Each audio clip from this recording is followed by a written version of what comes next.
Romantic comedy Pakistani film Rahbara release हो चुकी है, तो चले फिल्म का रिव्यू करते हैं। फिल्म को अमीन इकबाल ने डायरेक्ट किया है, प्रोड्यूस किया है। सारा अफजल ने स्टार कास्ट में है एहसान खान, आयशा उमर, सेरिश खान, सुहेल, समीर, सबा, फैसल और बहुत अरसे बाद सिल्वर स्क्रीन पर नजर आए हैं गुलाम मोहिउद्दीन भी। फिल्म की कहानी स्टार्ट होती है एक अजनबी यंग लड़का और लड़की की, जो एक सफ़र के दौरान एक दूसरे से मिलते हैं और इनकी ज़िंदगियों में क्या चल रहा है और आगे उनकी ज़िंदगियों में क्या होने वाला है, ये सब देखने के लिए आपको फिल्म देखनी पड़ेगी। तो चलिए सबसे पहले रहबरा के डायरेक्शन की बात करते हैं, जिसको डायरेक्ट किया है टीवी के मंजे हुए डायरेक्टर अमीन इकबाल ने, जो इससे पहले दीदन, दुश्मने जा और रिसेंटली सुपरहिट ड्रामा इश्क ला भी बना चुके हैं। जो एक राइटर होने के साथ साथ एक ज़बरदस्त डायरेक्टर भी है। अपनी ब्रिलियंट डायरेक्शन और एस्थेटिक राइटिंग से अमीन इकबाल टीवी पर तो अपना नाम बना चुके हैं, लेकिन क्या वो सिल्वर स्क्रीन पर भी वैसे ही कामयाब हो गए, ये देखने के लिए तो 1-2 हफ्ते लगेंगे।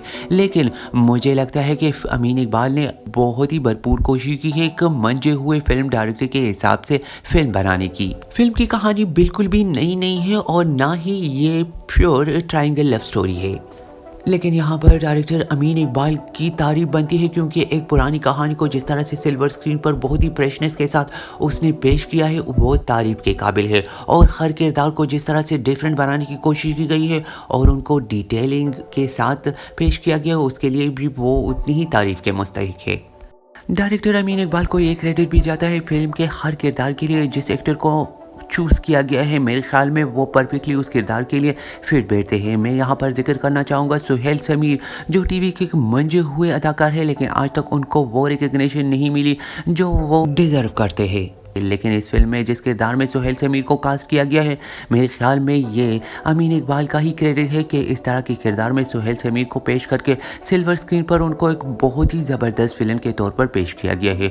गुलाम मोहिउद्दीन का किरदार छोटा है, लेकिन वो भी इम्पैक्ट छोड़ता है। साथ ही साथ सेरिश खान को एक छोटे से किरदार में कास्ट किया गया है, क्योंकि उसकी लास्ट फिल्म चैन आईना एक डिज़ास्टर साबित हुई थी, जिसकी वजह से मेरे ख्याल में उनका किरदार काफ़ी छोटा कर दिया गया है। और एहसान खान और आयशा उमर के लिए मैं क्या कहूँ, सिंपली मैं इतना कहूँगा कि आपको इंडियन फिल्म जब भी मीट की करीना कपूर और शाहिद कपूर की याद ताज़ा कराएगी इस फिल्म के ज़रिए एहसान खान और आयशा उमर। साथ ही साथ फिल्म की स्टोरी अगरचे इतनी नई नहीं है, लेकिन इसके लिए क्रेडिट दिया जा सकता है अमीन इकबाल को, जिसने बहुत ही ज़बरदस्त वे में इस फिल्म को पेश किया है। इस फिल्म की सिनेमाटोग्राफी बहुत ही आला है और हर सीन को बहुत ही परफेक्टली वे में शूट किया गया है। फिल्म के इंटरवल के बाद की स्टोरी बहुत ही ज़बरदस्त है। अगरचे फिल्म का फर्स्ट हाफ थोड़ा स्लो है, लेकिन फर्स्ट हाफ के बाद सेकेंड हाफ काफ़ी फास्ट है, जिसकी वजह से आपका इंटरेस्ट डेवलप हो जाता है। फिल्म का म्यूज़िक फिल्म की हाईलाइट है, क्योंकि फिल्म में जहाँ जहाँ पर गाना आता है वहीं पर उसकी ज़रूरत होती है। फिल्म के गानों की सिचुएशंस और लोकेशंस की बात की जाए तो मेरे ख्याल में डायरेक्टर ने जिस तरह से सिचुएशंस और